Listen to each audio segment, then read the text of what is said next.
মেয়েরা যখন বয়ফ্রেন্ডের সঙ্গে ফুচকা খেতে যায়। এ কি কাকু, তুমি এত বড় বড় ফুচকা দিচ্ছ কেন আমাকে? এই ফুচকাটা খাওয়ার জন্য তো আমার এত বড় হাওয়া হবে না। দেখেছো বাবু, তুমি কিছু বলো, আমি কিন্তু পরের দিন থেকে এই দোকানে কোনোদিনও ফুচকা খেতে আসবো না। কত বড় বড় ফুচকা দিচ্ছে বলো, দূর ছোট ছোট ফুচকা দাও।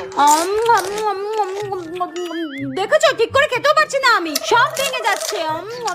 আর যখন একা ফুচকা খেতে যায়। কাকু, বেশ ঝাল ঝাল করে ফুচকা মাখো তো, আর আমাকে কিন্তু বেশ বড় বড় ফুচকা দেবে, ঠিক আছে? হ্যাঁ, আপনি আগের দিন বলছিলেন না বড় ফুচকা খেতে পারেন না। না কাকু না, আমি ছিলাম না, ওটা হয়তো অন্য কেউ ছিল। হয়তো তোমার দোকানে এত কাস্টমার আসে, তুমি চিনে বসে রয়েছো। দাও তো পাতা দাও। এই নিন। দাও।